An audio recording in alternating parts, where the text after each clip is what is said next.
ট্রেনটা যখন তীব্র ঝটাং ঝটাং যান্ত্রিক শব্দ করতে করতে আমডাঙায় থামল, তখন প্রায় মাঝরাত। কাটোয়া জংশনের পরে লাইনে হঠাৎ একটা গরু এসে পড়ায় ট্রেন আটকে ছিল প্রায় 2-2.5 ঘন্টা। রেলকর্মীরা এসে গরুটাকে সরিয়ে আবার সব পরিস্থিতি সামাল দিতে দিতে এত সময় চলে যায়।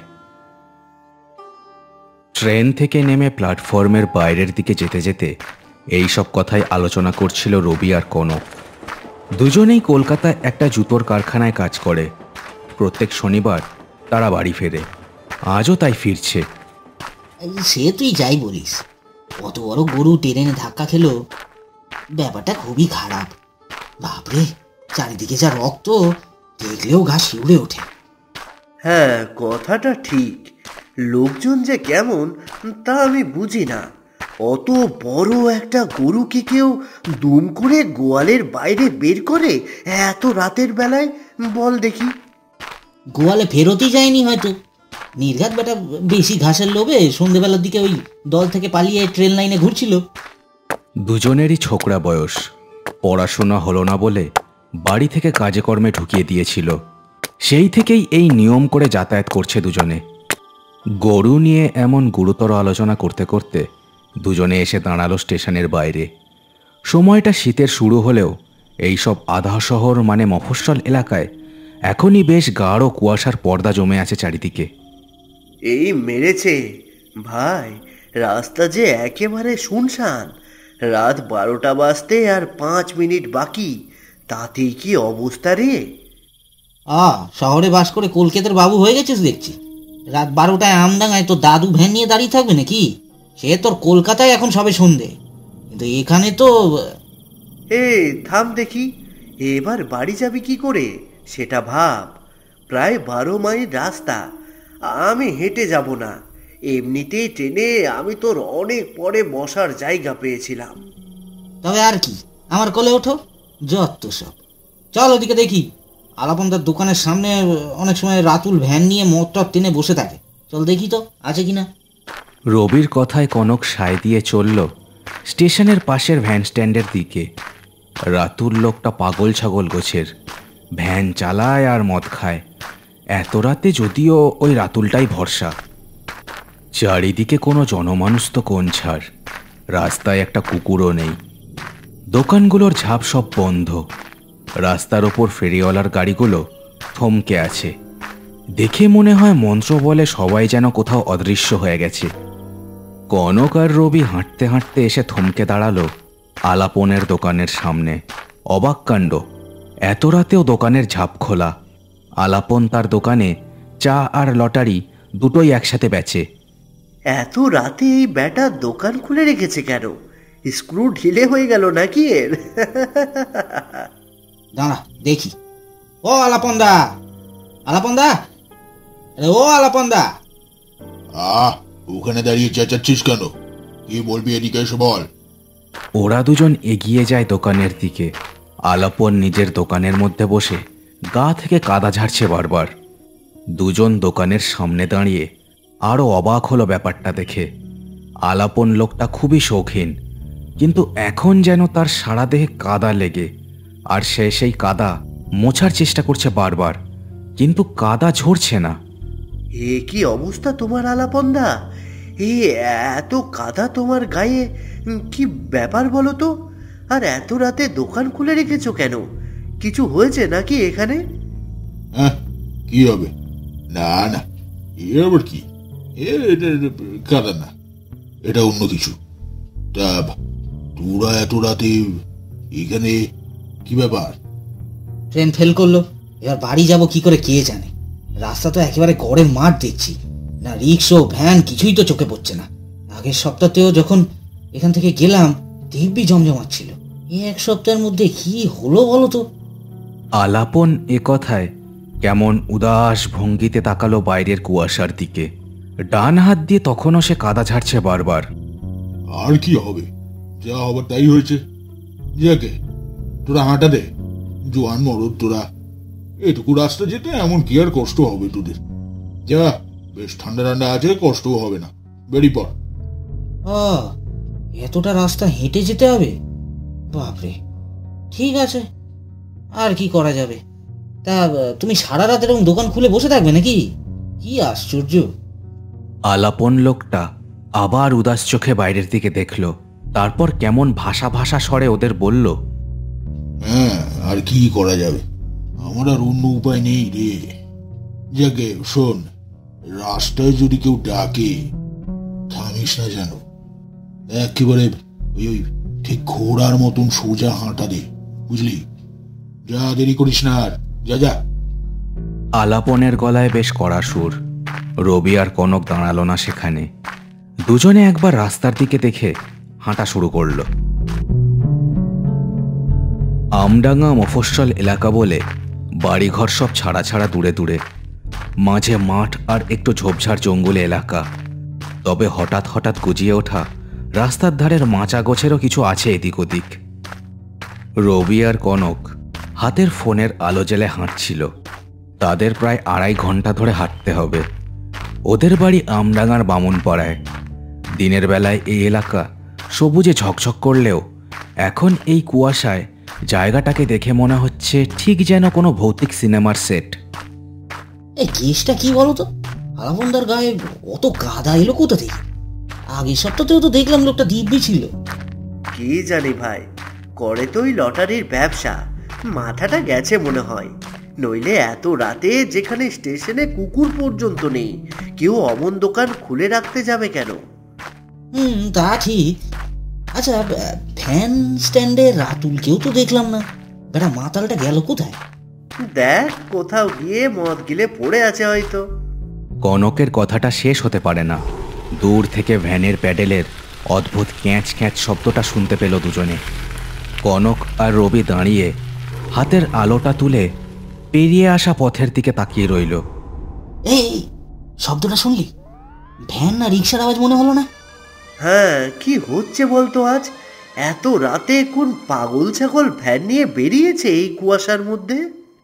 ওদের কথা শেষ হবার অপেক্ষা ছিল। একটা লজ্জরে ভ্যান এসে থামলো ওদের থেকে হাত চারেক দূরে। ভ্যানের ওপর বসে আছে রাতুল, সেই মদখোর রাতুল। আপনাদের পেছন পেছনই হাঁটতেছিলাম। এত জোরে হাঁটেন আপনারা? আমাদের পিছনে মানে? তুমি কোথায় ছিলে? ভ্যান স্ট্যান্ডে তো তোমাকে দেখলাম না। আগে ওই ওই আলাপন বাবুর দোকানে বিড়ি কিনতে গেছিলাম। তিনি বললেন আপনারা এই রাতের বেলায় বিপদে পড়েছেন, তাই তো ভ্যানটা নিয়ে বার হয়ে পড়লাম। ও তাই বল, তা ভালোই করেছো। যাবে তো সেই বাবুন পাড়ায় নাকি? হ্যাঁ, যাবি বলি তো এলাম গো দাদারা। আসেন, উঠে পড়েন, চারিদিকে যে কাশ পড়েছে। আসেন আসেন। রাতুলের চোখ দুটো কথা বলার সময় কেমন যেন চকচক করে উঠল। তার কথাবার্তাও কেমন যেন অন্যরকম মনে হচ্ছিল রবি আর কনকের। তা ওরা দুজন গিয়ে উঠে পড়ল ভ্যানের ওপর। পুরনো কাঠের একটা ভ্যান, গদি টদির বালাই নেই, কাঠের পাটাতনের ওপরেই বসেছিল ওরা। রাতুল প্যাডেলে চাপ দিল, ভ্যানটা গড়িয়ে চলল সুরকি ঢালা পথ বেয়ে। ক্যাঁচর ক্যাঁচর শব্দ করে ভ্যানটা এগোচ্ছে। দুপাশে মরা গাছ, শীতের শুরু বলে পাতা ঝরেছে অনেক গাছের। মাথার উপর চাঁদের আলো ছড়িয়ে আছে। তা দাদারা, আজ এত রেতে কেন? তোমরা তো শনিবার সন্ধ্যের মধ্যে স্টেশনে চলে আসো। হ্যাঁ, ওই ট্রেনের তলায় একটা গরু এসে পড়েছিল তো, সেই জন্য আর কি। সন্ধ্যের বদলে এই এত রাতে এসে নামলাম।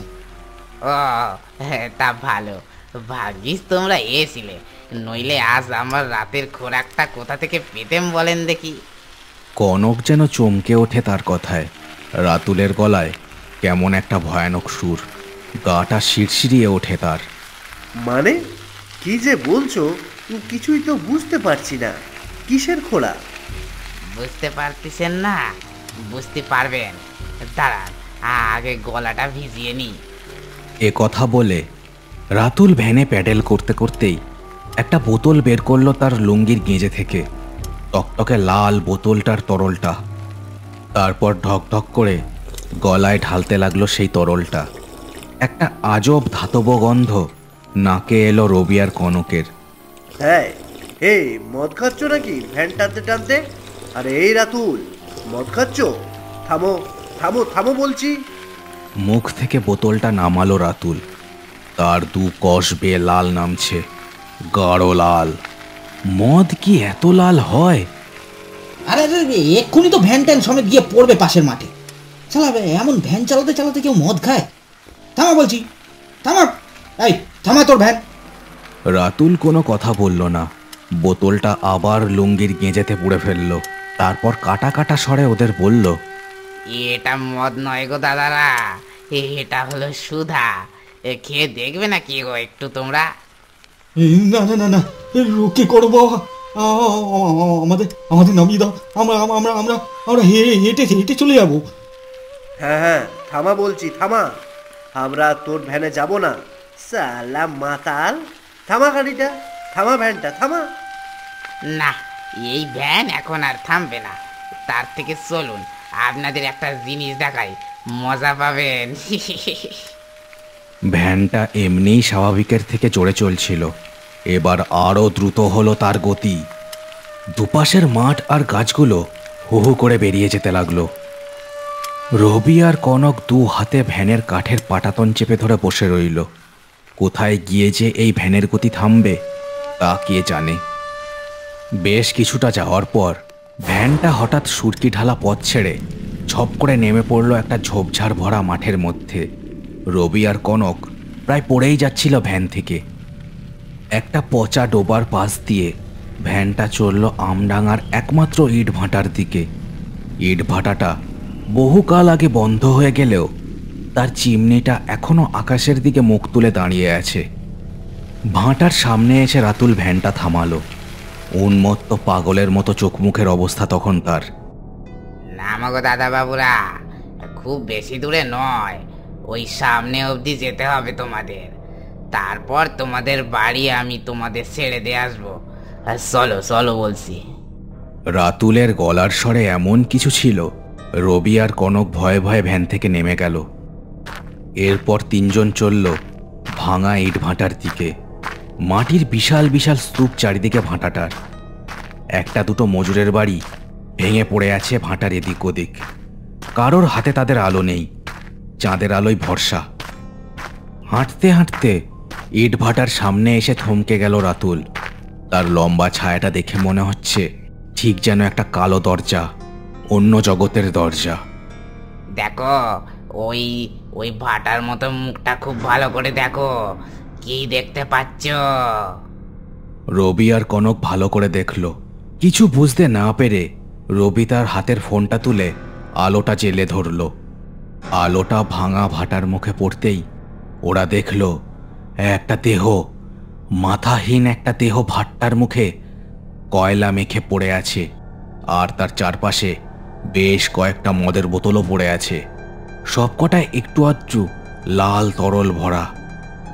রাতুল এমন সময় আবার লুঙ্গির গেঁজে থেকে বোতলটা বের করে এক ঠক তরল গলায় ঢেলে দিল। এবার রবি আর কনক বুঝল রাতুল এতক্ষণ ধরে মদের বোতলে করে যা খাচ্ছে তা হলো রক্ত।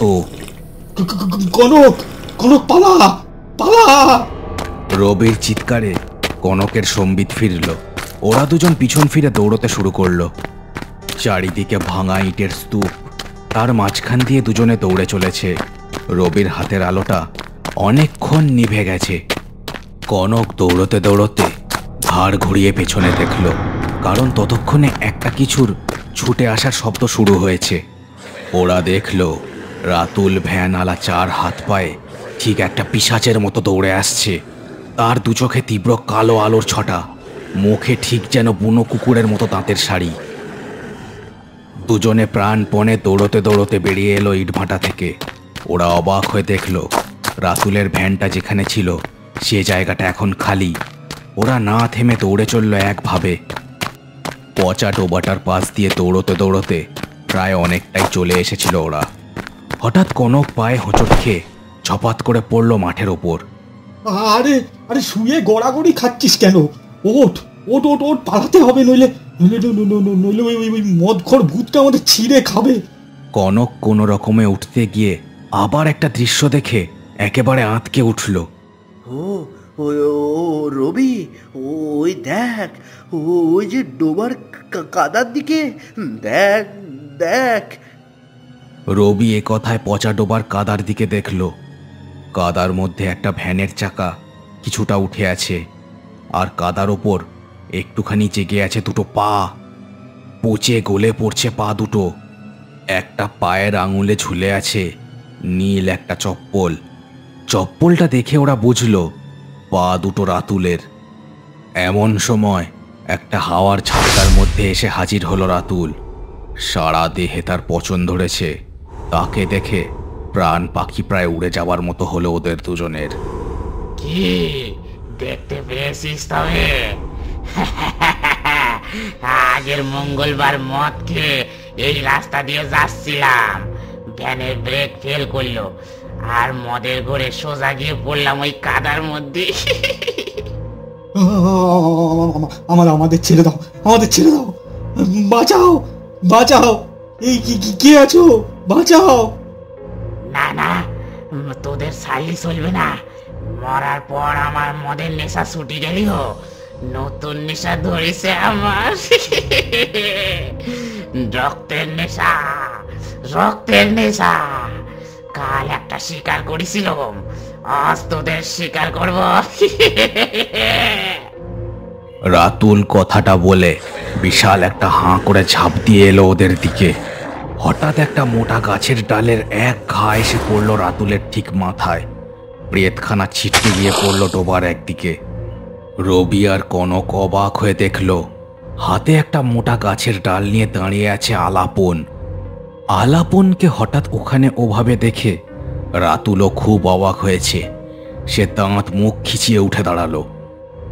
আমার পিছনে দাঁড়া, আমি থাকতে এই শয়তানের ব্যাটা তোদের তোদের কিচ্ছু করতে পারবে না। আমার পিছনে আয়। তবে রে, তোকে আবার শিক্ষা দিতে হবে দেখছি। আবার বুনো কুকুরের মতো দাঁত বের করে রাতুল লাফ দিয়ে এলো ওদের দিকে। আলাপন সাথে সাথে তার হাতের গাছের ডাল দিয়ে আবার এক ঘা বসিয়ে দিল রাতুলের গায়ে। সে আবার ছিটকে গিয়ে পড়ল। আরে মুখুর মতন দাঁড়িয়ে থাকিস না, আগুন টাগুন থাকলে ছুঁড়ে মার। রক্ত খেয়ে খেয়ে এই শয়তানটার জোর খুব বেড়ে উঠেছে। আলাপনের কথায় কনকের টনক নড়ল। পকেট থেকে লাইটারটা বের করে সে জেলে ছুঁড়ে দিল। লাইটারটা ঝপ করে গিয়ে পড়ল দাঁত নখ বের করে আবার লাফানোর তোড়জোড় করতে থাকা রাতুলের গায়ে। প্রবল একটা চিৎকার ভেসে এলো এবার তার মুখ দিয়ে। পচা গলা দেহে আগুন ধরে গেছে সঙ্গে সঙ্গে।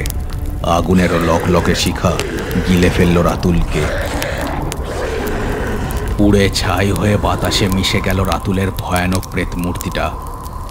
কয়েক মুহূর্তের মধ্যেই আগুনটা ছোট হয়ে চলতে লাগলো তার দাঁড়িয়ে থাকা জায়গাটায়। রবি আর কনক এবার আরও একটা দৃশ্য দেখে ভয়ে একেবারে কাঠ হয়ে গেল। আলাপনের দেহটাও আগুনের ছটায় ধীরে ধীরে যেন আবছাড় স্বচ্ছ হয়ে যাচ্ছে, আর যন্ত্রণায় তার মুখটা বেঁকে যাচ্ছে।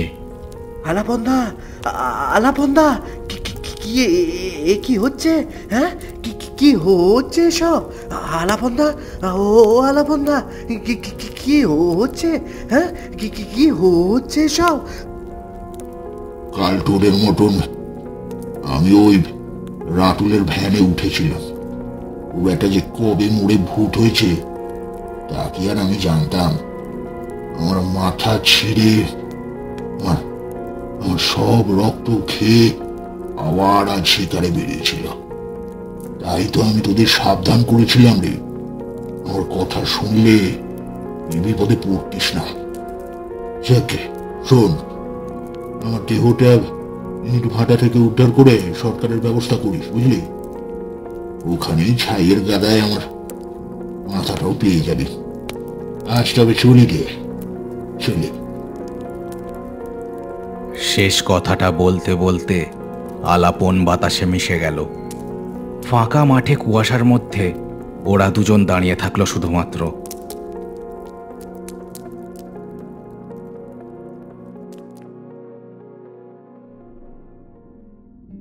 পরদিন সকাল হতেই রবি আর কনক আবার অনেক লোকজন নিয়ে গেছিল সেই ইটভাটায়। শুধু আলাপন নয়, রাতুলেরও পচা দেহটা উদ্ধার করে ওই ডোবার ধারেই সৎকারের কাজ সেরেছিল আমডাঙ্গার লোকজন। সবাই মনে মনে শুধু প্রার্থনা করেছিল এই ভয়ানক আতঙ্কের শুরু আর শেষ যেন এই আগুনের মধ্যেই হয়ে যায়।